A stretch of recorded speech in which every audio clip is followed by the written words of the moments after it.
But let's just take just a minute or two. I just want to introduce you to the Small Business Development Center. We are a grant-funded program with the mission to help businesses start, grow, and prosper. We provide education, information, and tools to truly help business owners make better business decisions. What we do, we provide one-on-one business consulting services that are provided at no cost and are confidential.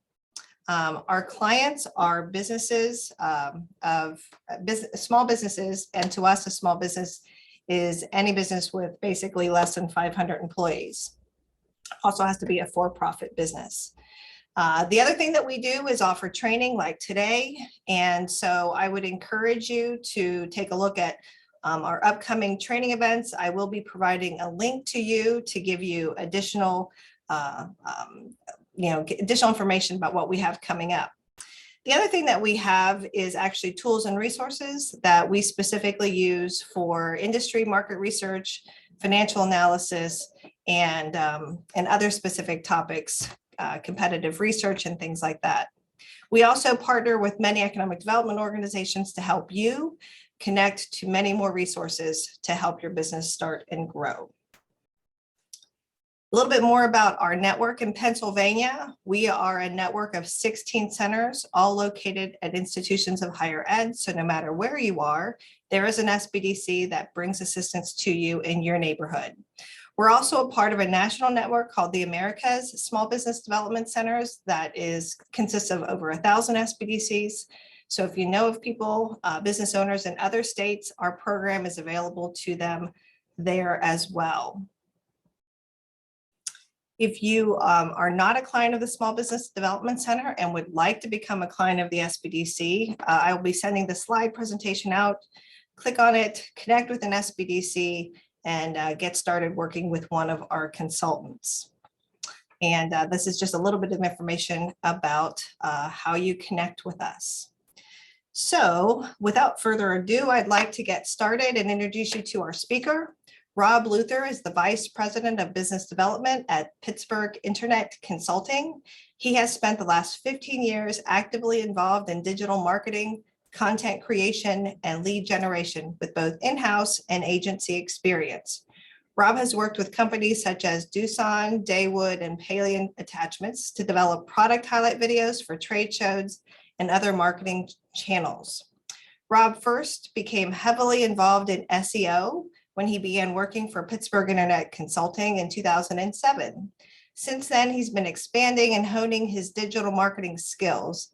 And he started with education in multimedia design at Edinburgh University, continued to expand education with a degree in photography from the New York Institute of Photography, and later studied graphic design at the Art Institute.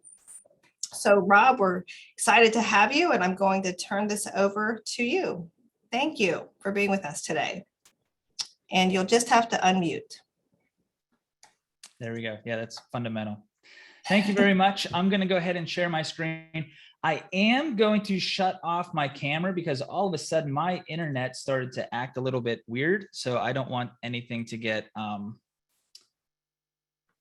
stopped, bogged down. Maybe I'm going to shut off my camera. I don't know.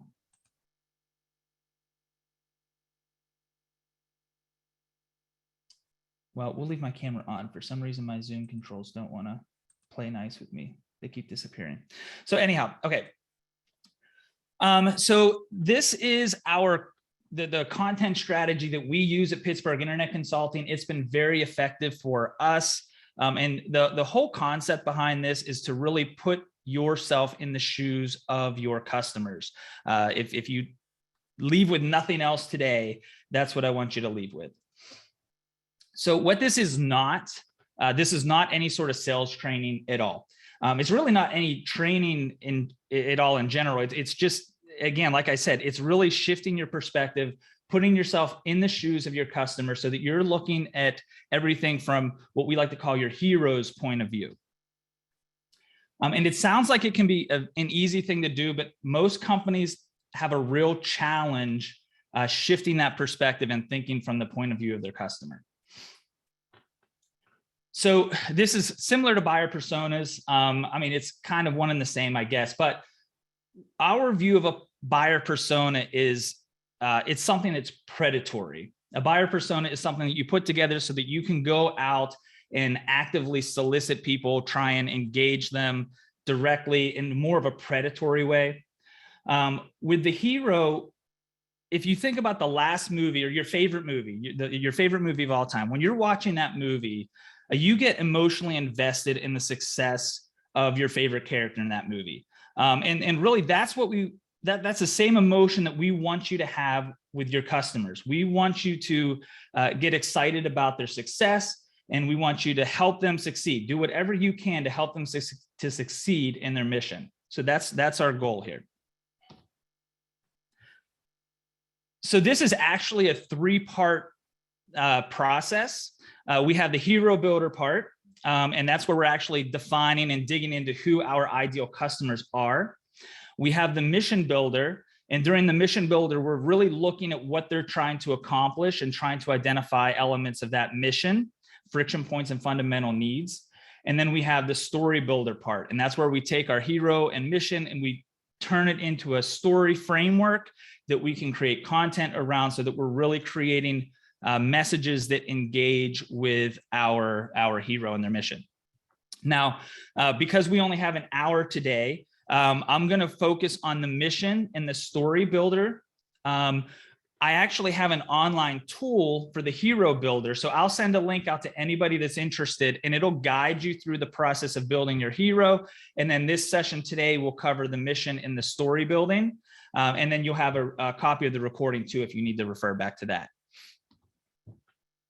But we will talk a little bit about hero, because I want you to understand what a hero is.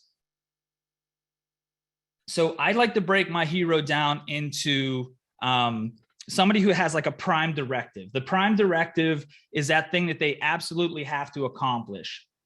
And we do B2B stuff. So typically, if it's like a marketing manager or whatever their job is, their prime directive is why they have that job. So at Pittsburgh Internet Consulting, I'm the vice president of business development. So really my prime directive is building and cultivating relationships that's mutually beneficial to PIC and our partners. So that's like my prime directive. But I have a whole bunch of missions that I have to accomplish. This being one of them. So one of my missions is educating and taking the things that we do so that I can share it with other people to help them grow their businesses. I do the sales side of things at PIC. So these are all different missions that I do. And when you're looking at a mission, that thing that you want to accomplish, you can break that down into fundamental needs and friction points. And what we want to do is understand what those fundamental needs and friction points are, because that's ultimately what we're going to want to create our content around. So this is an awesome quote, and it really sums up our goal quite nicely. People don't want to buy a 1/4-inch drill, they want a 1/4-inch hole. So this is really putting yourself in the perspective of the person that needs the drill. But what they really want is to build that, to make that 1/4-inch hole. And again, missions, these are things that everyone has missions. Everyone has missions in their day-to-day life. It could be the job that you have, some sort of hobby, what you're going to fix for lunch. I mean, you can break missions down into the very smallest elements. But we all have missions, and we really want to understand what the mission is of our hero. So for this mission, we're going to use an example. So we're going to say Office Manager Sue. I used to call her Office Manager Olive. I did a find and replace, but Office Manager Olive ended up getting so confusing and jumbled. It would mess me up all the time. So I changed it to Office Manager Sue. So as an office manager whose mission is securing lunch for the Heroes Mission Workshop, when I plan what food I want to purchase for the event attendees, I want to make sure that I get good food at a reasonable price and delivered on time with the least hassle possible, so I can get showered with praise about the food, and everyone will know that when I get the food, everyone will be happy. So this is kind of a framework that we can use in order to understand what the mission is for Office Manager Sue. So what we want to do now is really start digging into that mission. So what are the fundamental needs for this mission? Well, we need to have food. We need to have the right food at the right time. We have to have transportation, either to get the food to the people or the people to the food. Hopefully the restaurant provides it if they're delivering. We need to understand any dietary restrictions. We don't want somebody dying because of what we're ordering. So our restaurant owner, Papa Joe's Pizzeria, how can they help Sue address these fundamental needs? Well, they can offer a variety of special pizzas. They can have in-house delivery, use Uber Eats, DoorDash, things of that nature to help get the food out, make it super easy. And then have different dietary pies like gluten-free, keto, vegan, things like that. So that's how Papa Joe can help address those fundamental needs for Sue. So what about friction points? So friction points are things that slow us down on the mission. A fundamental need is absolutely required in order to complete the mission. Friction points slow us down. We don't necessarily have to solve for a friction point, but it's going to make our lives a lot easier if we do. So with Office Manager Sue, knowing what people like, coordinating the best time for lunch, selecting the restaurants, ordering the food, getting the food on time, meeting the driver, paying for everything. Those are all friction points to this entire process. So how can Joe help Sue overcome these friction points? Like offering pizza by the slice so that you can have a variety of pizza to make everybody happy. Catering events, taking the pizza there and delivering it on time. Getting really good reviews, having reviews on your website so that Sue can be sure she's making a confident purchasing decision. Efficient customer onboarding. This could be making it super easy to place the order, easy scheduling for the event, make it super easy to accept payment, like credit card on delivery would be a nice thing to have. We don't have that in Ligonier, but it would be a nice thing to do because you're not giving your credit card over the phone. So those are some things that Joe could do to help Sue overcome those issues. And then what are the financial requirements to this mission's solution? Sue probably has a budget. She absolutely definitely has a budget. But what are things that could make that budget vary? And how does this help Joe? So if Joe knows there's companies in the area that has big events, he can offer special packages, maybe offer sponsored pies, keep his food competitively priced with the competition in the area, make sure it's good food, make sure the quantity makes sense, and just the experience of working with Joe. Make sure it's a spectacular experience every time somebody orders from you. Present menu and food options to help the hero present them to the team. So it's, make sure you have good menus so that you can hand them out to everybody. Large group menus. So if your ideal hero is doing large events, make sure you have menus that can accommodate those events to make it really clear and easy for your hero to succeed. How will Office Manager Sue personally identify with successfully completing this mission? So maybe she'd be super happy. Maybe it would be a great thing, but maybe this is just something that she has to do, and she'd just be content if it was a nice event. But if it's a failed mission, then definitely there's going to be more ramifications for her internally. Like if people get sick, how many years are people going to be talking about the time Sue almost killed everybody because everybody got food poisoning? So the success may not always be like a huge, I'm successful and I'm happy about it. A lot of missions are just like, I just have to get this done. I kind of have to just check a box. But boy, if I fail at it, then there's things that I'm just going to have to deal with that I don't want to. So what should Joe know about this? Ask Sue how the event went. Get a net promoter score, get customer feedback. Thank her for being a customer. Try and convert her from a customer into a champion. Offer some sort of free appetizer on her next lunch order.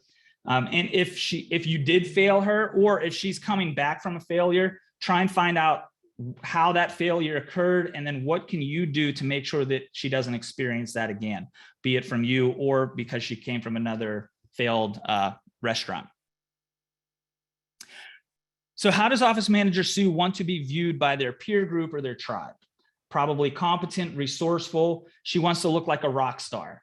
And how can Joe help her feel this way? So we're always trying to look and see, this is how Sue wants to feel. How can we help her feel that way? Offer a company-wide lunch discount after delivering a large sales order for Sue. Create a blog post about planning amazing company lunches so that she can read something to help her do a better event next time.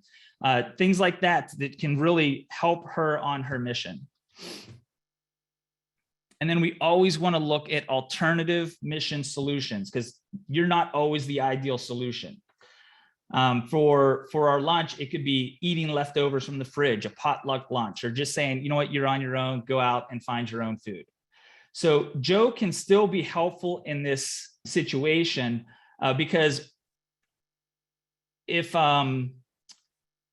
you want to be able to help your customer self-qualify. So if nobody wants pizza, you should be the one telling them what their other options are. These are my 5 favorite restaurants in Pittsburgh. Pick one of these. If you don't want pizza, pick one of these, because they're the best alternatives to pizza. What situation occurs that prompts office manager Sue to think about new product services or to replace existing ones?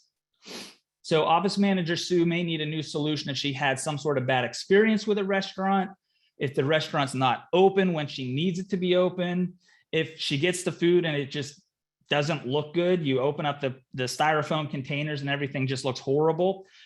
So Joe needs to make an effort to understand why she's not using the previous restaurants that she used. And he can do this by asking her whenever she calls, like find out why, have you used somebody in the past? Why aren't you using them now?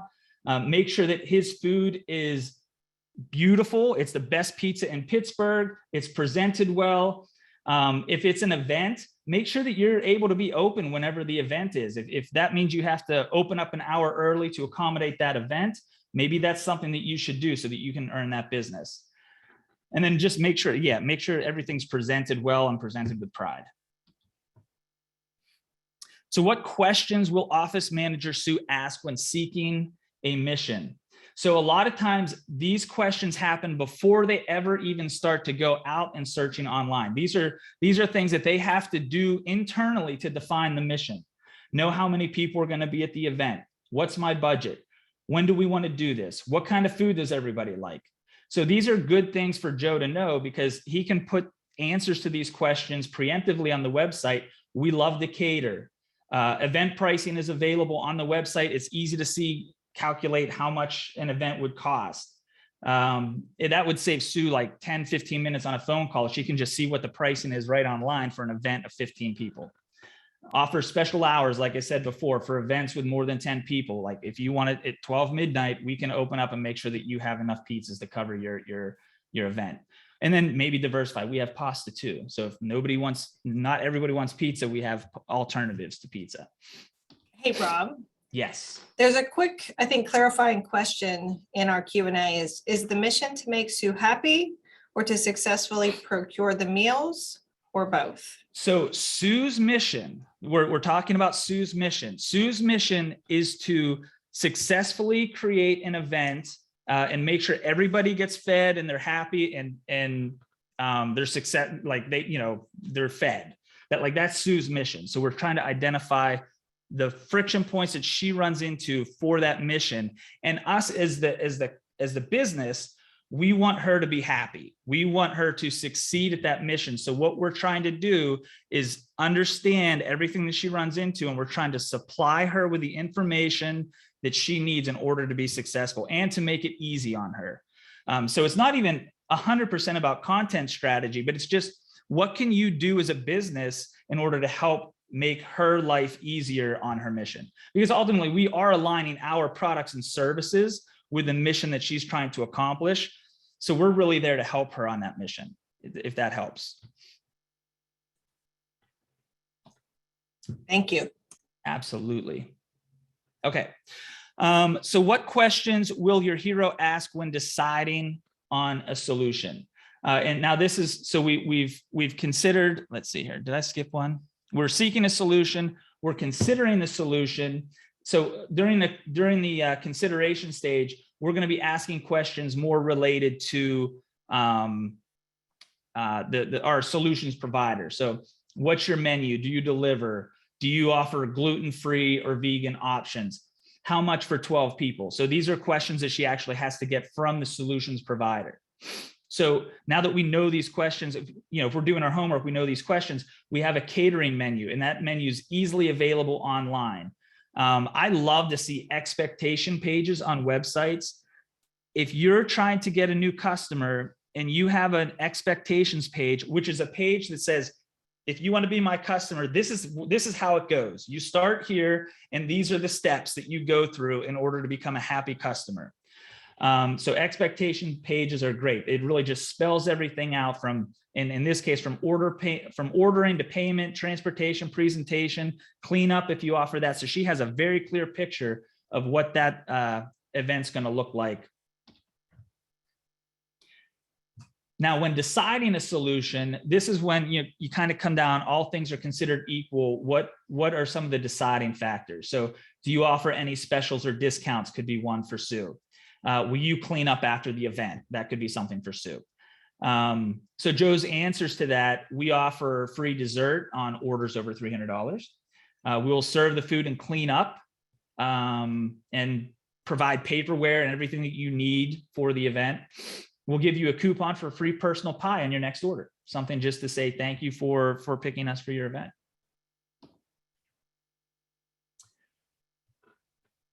So are there any fundamental assumptions we can make about Office Manager Sue and the requirements to do business with you? So this is where you want to think about who your ideal hero is, because maybe not all Office Manager Sues are created equal.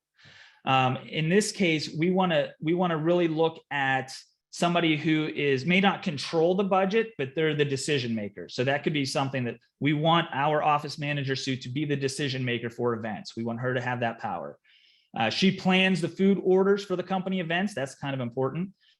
She works for a company that has more than 5 events per year.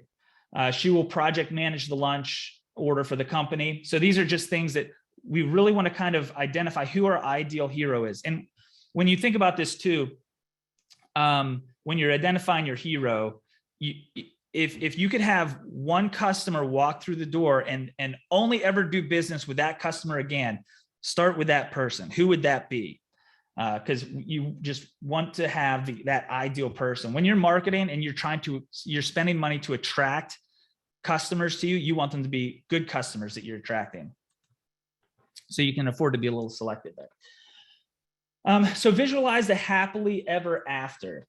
When Joe, let's see, Joe, when I order food from you, I know it's going to be great. Everyone will love it. Your staff is super friendly on site. And when you're done, it's like you were never there. Everything is spotless. So visualize that perfectly happily ever after for Sue. And when you understand what that perfectly happily ever after is for Sue, that's what you want to work toward. That's kind of like your model, and everything that you do, all the content you create, it should try and deliver that outcome for all of your customers. And then the elevator pitch. So a lot of times you'll see elevator pitches specifically for a company. I think you should have an elevator pitch for a specific mission. So Joe's Pizzeria makes it easy to plan your company lunch event, no matter how many people are attending. Just let us know the number of people, time, place, toppings, and we will deliver literally, even during off hours. Have dietary restrictions, not a problem. Ask about our specialty pies. We get that your lunch is a reflection of you and your company. That's why we take pride in our quality and delivery. With every $300 order, we offer 2 free cakes of your choice and a coupon for a free personal pie on your next lunch order. We've been making pizza for the past 20 years. Let us make yours next. So it's just kind of a nice way to tie up everything that you can do in order to help make that mission successful. And that'll resonate with Sue. Okay, so now we're going to talk a little bit about stories. So no story lives unless someone wants to listen. And this is a great example. I mean, this is just a great line, because if you're creating content that nobody wants to listen to, you're just wasting your time. So everything that we create, we need to make sure that it adds value to our hero.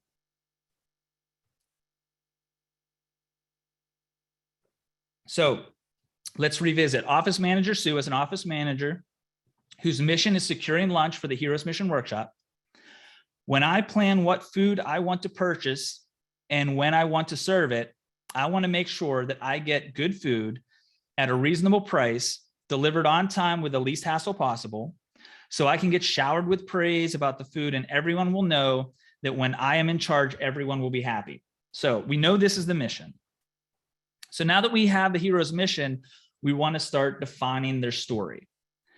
And again, the story's broken down into fundamental needs that are required to solve the mission and the friction points that make the mission difficult to achieve. It slows progress down on the mission. And again, our hero has all kinds of different missions that they're trying to accomplish. This is just one of them. Ordering lunch for the Heroes Mission Workshop. This is just one thing that Sue has to do.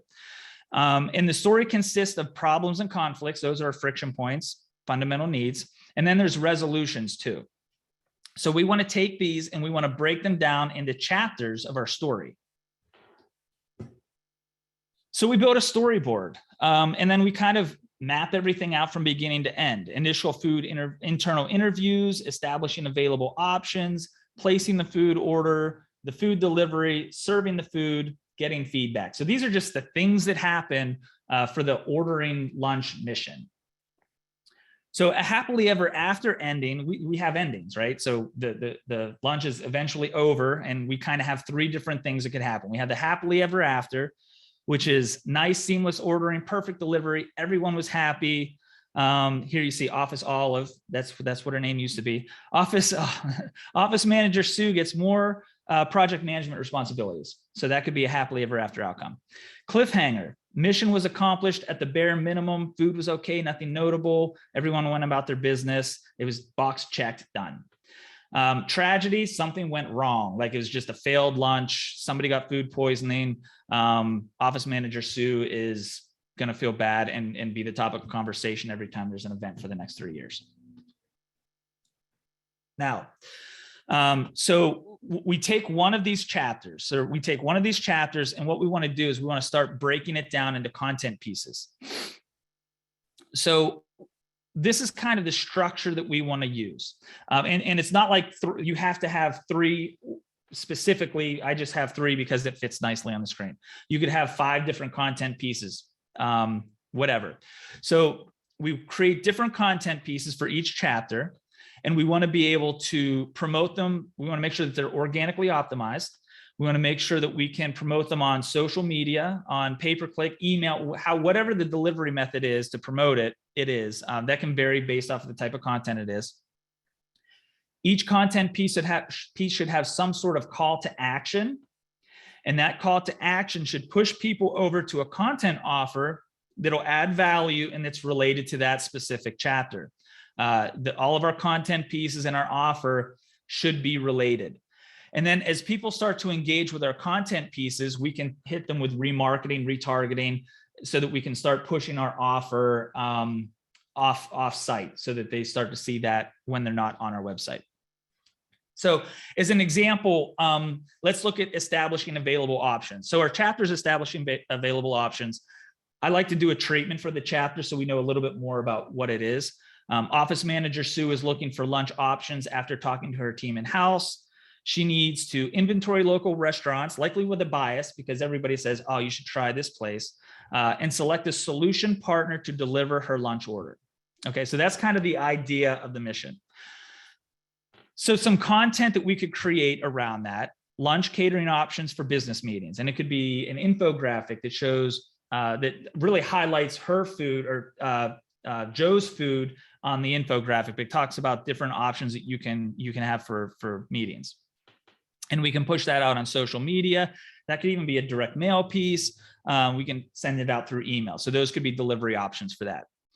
Pizza is your best event food. And this could be a web page. This could be our setting expectations web page. So whenever Sue goes to the site, she looks at the pizza is your best event food. She reads through and just understands everything that's going to happen when she orders that big event lunch.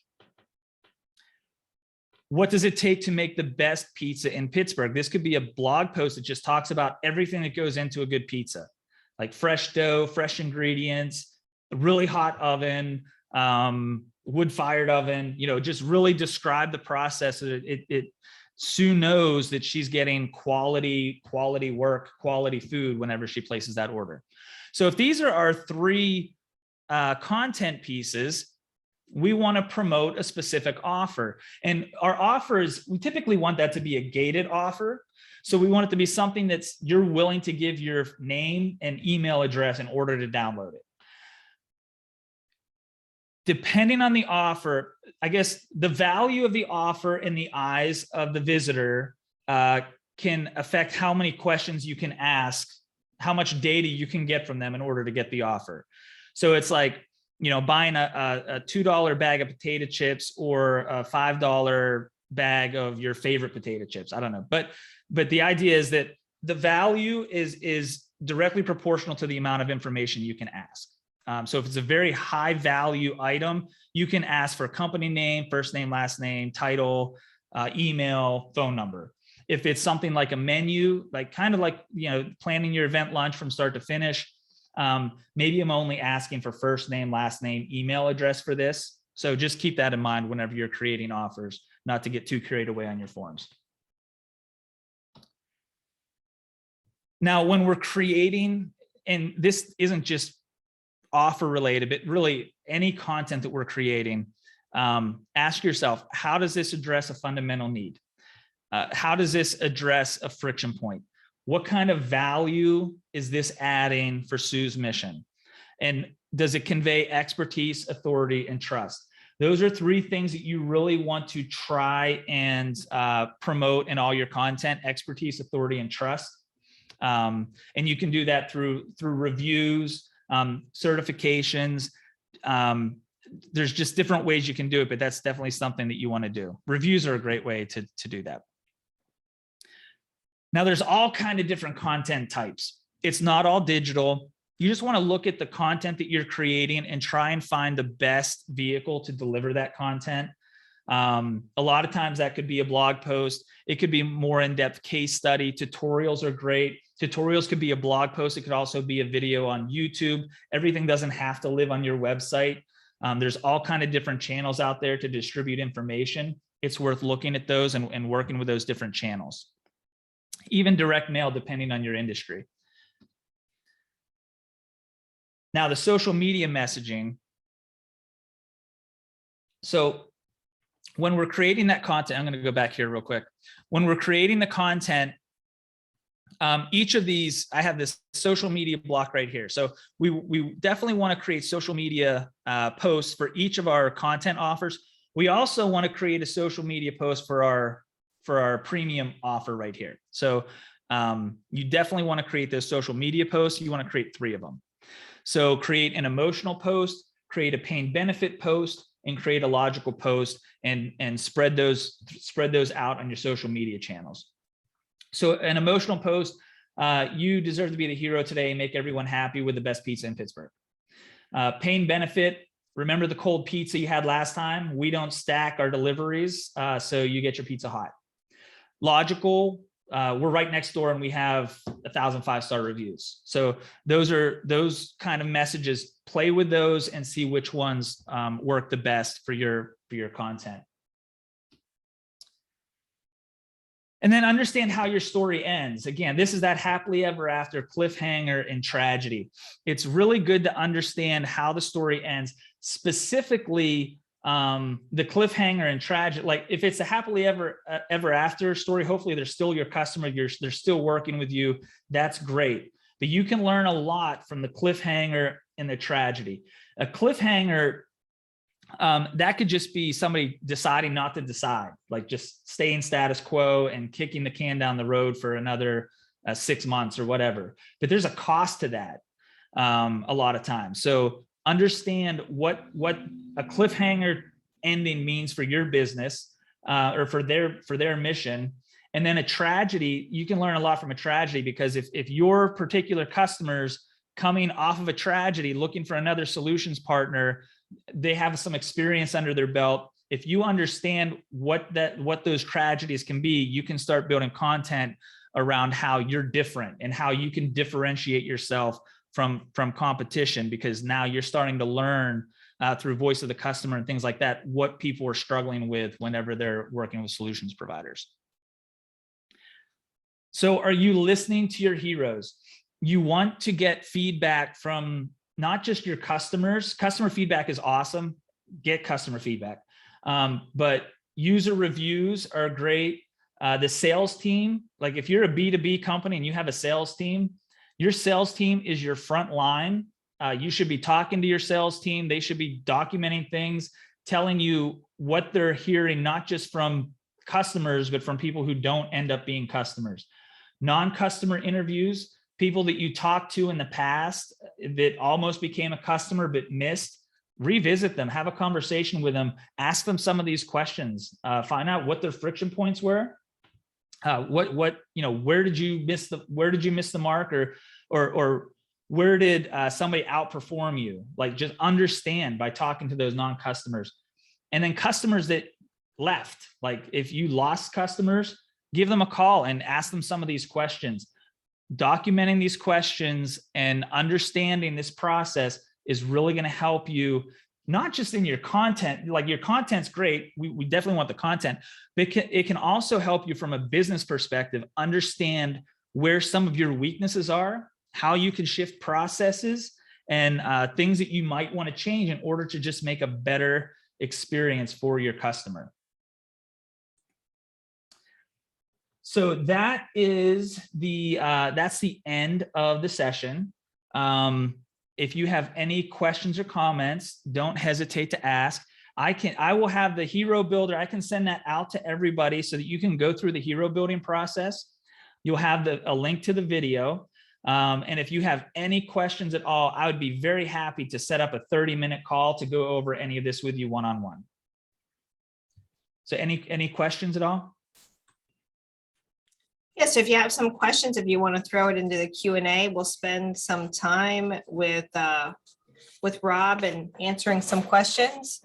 And while we give them a little bit of time to throw their questions into the Q&A, I just will remind you that we'll try and get everything out to you before the end of the day. And then once the webinar is done today, we will be sending out a quick link, and that has an evaluation form on it. So we're looking for your feedback on today's webinar. And Rob, if they are looking for a little bit of your time, do you want them to request through me, or would you like to just have them send you a quick email? They are more than welcome to shoot me over an email. I can put my email in the chat. Yep, that'll be great. Okay, so we do have a question from Rich. What are your suggestions for developing a plan to reach federal government customers? So let's see, the plan to reach federal government customers. So give me a little bit more of an idea on what we're trying to do. Who is our customer? What's their mission? What are they trying to accomplish? So Rich, you can add some more content there, but a market of customers would be government agencies. So Clare University could be a government customer, right? So a federal government customer could be a federal, any kind of federal agency, the IRS, places like that. So the interesting thing is that social media, or there needs to be some kind of an outreach to gain their attention that you exist. So normally there's some kind of, okay, they sell lighting to the Department of Defense, to the Air Force. Outreach is nearly impossible. So how do you gain the attention of a place like that? So that would be tricky, because they're probably working through GSA. Are you in GSA? That's probably all going out to bid. So you're going to have to, you have to be in GSA, I would think, because you're going to have to be bidding along with everybody else. He said he is in GSA. Okay. So you're going to have to find a way to differentiate yourself from everybody else that you're bidding against, which is it's tough with government, because you're a name on a list, unless you're doing something to build those relationships. Are you talking with the customer, or are they literally just looking at your name on a list? Normally it would be connecting with the person that is listed on the request, request for proposals, request for quote, RFQs. Because you're going to have to find a way to make them want to do business with you, and content can help do that. But you're still going to have to be competitively priced. So I'd need to know a little bit more about the jobs that you're doing for them. Is this like new construction, or really you need to understand kind of what their mission is, what friction are they running into on that mission, and try and figure out how you can create content that just makes them engage with you, and makes them want to do business with you. And then try and get that content to them through the bidding process. So Rob, he said that he has found the easiest ways to influence is through LinkedIn. So connecting that way. He said it's not new, it's retrofit. Yeah, so when you're reaching out on LinkedIn, if you think about the mission and you can create a content piece that helps them solve a particular aspect of doing that, share that content with them on LinkedIn. So you're not just approaching and saying, hey, I got some lights I want to sell you, but you're saying, hey, look, this is going to make your life easier if you're using this particular fixture, or it's going to save if this is a greener solution, or in case you're wondering the difference between these three styles of lighting, you might find this interesting. But you really want to understand why they're doing what they're doing, and then create the content that helps them make the decision and progress on that mission. And then that's something great to reach out to them with. Or you can also reach out to them asking questions too.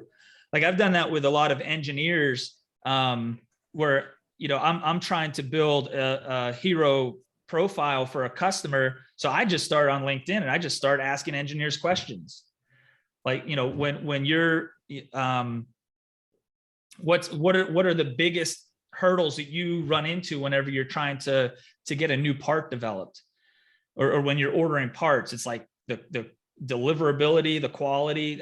So you can approach people asking questions, and you don't come off as a salesperson. So, and everybody does love to talk about their job. So it's a good way to make relationships too, just talking to them about their job. Yeah. So he does say life is easier probably is the best message, although price is everything though. Yeah. So just a few more comments related to Rich's question. Especially with the government, price. Yeah. Price is tough with the government. So. So we have some other questions from John. Is the building of a content strategy with the hero's mission the same process for a company that provides services, such as an accounting firm, versus a company that produces a product for sale? Are there any nuances? Yeah, it comes down to there are nuances, because like if it's a product, if they come buy the product and leave, it's like a different kind of relationship than it is somebody like with an accounting firm, where you're trying to build a relationship for the next 50 years. So there are some nuances in that regard. I would say with the services side of things, the mission isn't they became my customer. Like the end of the mission isn't they became my customer. The end of the mission is they've retired and they live on Fiji, so like that's the mission. So you want to kind of make sure that the friction points and the fundamental needs that they're experiencing through that entire mission are being addressed. That way, even your customers, you can start creating content that just helps them feel at ease, know that everything's going the way it's supposed to be going, and you're just turning them from just customers into champions. Okay, thanks. And then Chelsea has a question. What have you seen the best method of reaching customers? Social media, blog, email, newsletter, radio, influencers. And then she goes on to say, we are a very small brew pub in a small town, limited time and limited staff. And the social media engagement has been falling flat this past year. Referrals. Talk to everybody you know. Like referrals, the best form of customers. The best way to get customers is by getting your existing customers to talk about you to their peer group. So one place to start is there. Just email all of your customers and say, hey, I would love to be able to help your peers the way I help you. Do you know anybody that is looking for our products or services? You should do that at least once a year. It's the best way to get business because you have that social proof, somebody that's actually done business with you that they know. So it's a much easier close. Now, if you're talking about specific channels, that's going to depend a lot on your industry, because I've seen social work for some clients that just doesn't work at all in another industry. Like that can be very industry specific. The good thing to do there is to look at your hero and try and figure out where they live. Like, where are they going to get information about their mission? And once you start to know that, then try and get your material in front of them in those locations. Granted, everybody's on Facebook, but yeah, I mean, it can be tough. Can you give me a little bit more of an idea on who your hero is?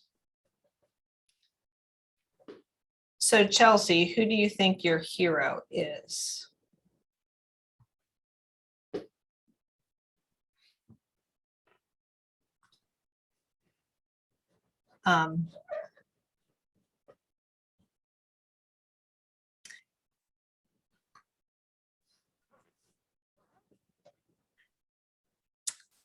Her hero is 21 to 70 years old, a family-oriented, community-minded. That is a big group of people. You are covering 80% of America now. Yeah, she's looking to connect with others. I mean, it's yes, it's a small town brew pub. I know the business, and located on a one block off of the main drag, but they do bring in their customers are across the board. It's very family oriented brew pub. And you said they're looking to connect with other people. Like that's kind of what they're doing. So their best method of reaching customers, because their social media engagement has been falling flat this past year. So their engagement online, something has changed. And so they're not connecting with as many people. Their analytics are showing that they're not connecting with as many people as they have in the past. And so they're truly trying to reach more people through. I'd be interested in knowing how you're trying to reach the people in your social media. Like maybe the message, it could be a technical thing where Facebook just isn't organically allowing your message to get out like it used to. It also could be that people are getting blind to your message. So I don't know how your community works, but maybe try to promote specific elements within the community to try and get people with similar interests engaged in that particular aspect of it to pull them in maybe. Have you found that, I do believe that there's an element to this question that there has been something that has changed in Facebook that has maybe Facebook, but maybe some other platforms, but definitely Facebook that hasn't, that the analytics that she is seeing is showing that the reach is not reaching as far as it has in the past. Yeah, I mean, we see that all the time. Facebook changes everything every other day anyhow. So it gets really frustrating, and we get all kind of stuff that gets flagged on Facebook that shouldn't get flagged on Facebook. Like they're ultra sensitive about stuff too. So that's just something that you kind of have to deal with. You can boost posts and things like that, but ultimately, if you can get it to catch organically, and that's where I'm saying, if you play with your messages and try and create messages for different aspects of the community, like I don't know exactly what the community does, so it's hard. I'm kind of like guessing a little bit, but if there's like a really popular topic within the community, maybe create some posts around that to try and get them shared organically so that you can pull other people in that way. But yeah, there's always like technical things with Facebook where it just seems like they're always trying to minimize any sort of, I guess, organic spread in order to force people to pay more money for ads and things like that. You know, it's just so what you're saying is focus some posts not on the business but on other things. Yeah. Well, again, try and solve for their mission. So like create your content around helping them solve for why do people join the hub? Like, what are they trying to fulfill when they join that hub? What are they engaging with within the hub, and how is that helping them? So start sharing that stuff, and then let people naturally be like, oh, I want to engage with that too. I better go over there and join and start talking about that. Okay. So John has a few comments and a question too. He said, interesting. I would have thought that the pandemic that there would be more online traffic / connection with potential customers / clients. What are your thoughts on that? You might have to, I don't know if he was commenting on what we were talking about. And then he goes on to say, go ahead. No, I was just going to say, yeah, I think like I've seen more engagement, like the pandemic, because now I'm trying to think just globally, like what have we seen online? Like during the pandemic, there was definitely like a slowdown for a lot of our customers. Things are ramping up, like Zoom. Man, I've had, since the pandemic, I've had like 2 face-to-face meetings where I used to have like 2 a month. So it is definitely, it's had a weird dynamic. I think there is more, more online engagement, but I don't necessarily think that I don't think it's resulted in like more customers or anything like that from what I've seen. But now, granted, we do a lot of B2B stuff, and specifically me, I think like all of my clients except for one are B2B. So it's a little bit different when we're talking about the pandemic. Okay, so John has a question. Would it be worthwhile to review analytics by web page on the website and compare to prior year's activity to identify strengths and weaknesses given the decrease in social engagement? Yeah, that would be very interesting to look at. The community hub, there's all kind of interesting things you could look at there. That being one of them. Like, I'd love to know what the most popular pages are. Like, what if you could look at that trend in Google Analytics and see what traffic Facebook has been pushing to the site over the past 2 years, that would be very interesting. And has that fluctuated? You know, look at that top 10 list and compare it and see, you know, then you can start to see why you were getting traffic to one page over the other, maybe. I would also like to see the different ads that you ran over time. That would be interesting to look at, because again, it could be the messaging as much as anything else. So because if you don't change your message, people get blind to it. So you have to, continually refresh things too. What do you mean by people get blind to it? Like they overlook your post or they don't see your Yeah. post, period? Yeah, they just, it's like, have you ever heard of banner blindness? Like where, there's a study where the banners at the top of a web page, people just automatically stop looking at them. They would just skip them and go to the next line. Like Google, I think it was Google that actually did that study.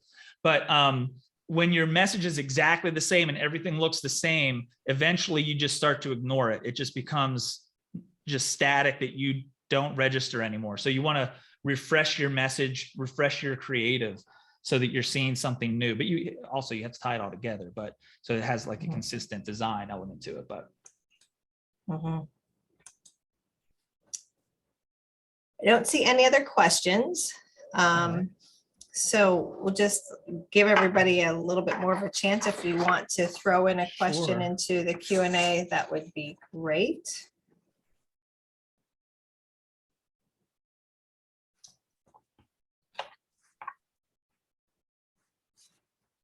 Okay. I don't see any other questions. Oh, here we go. Okay, so Rich is just mentioning that it's an interesting suggestion because I think that GSA is systematically boring, and just a couple comments for you. yeah. There's nothing exciting about GSA. All right. Well, Rob, we're gonna wrap up, but I wanted to mention that Rob did include his email address in the chat. So, whoops, you know what? Rob, you put it to the host and the panelists. Let me just put it to everybody. Here we go. Not gonna help. There we go. There you go. So that's Rob's email address for everyone. And if anybody has any specific questions, Rob's happy to connect with you through his email. So I appreciate, Rob, your time, and content was awesome and great information. So thank you to everybody who has been with us today. And again, you will be receiving the recording today, as well as a link to the Hero Mission tool that Rob talked about at the very beginning. We look forward to having you attend future events coming up, and we will be sending you links to upcoming webinars that we have planned throughout our statewide network. So thanks for being with us. Have a great day, everyone. Thank you. Have a good day, everybody.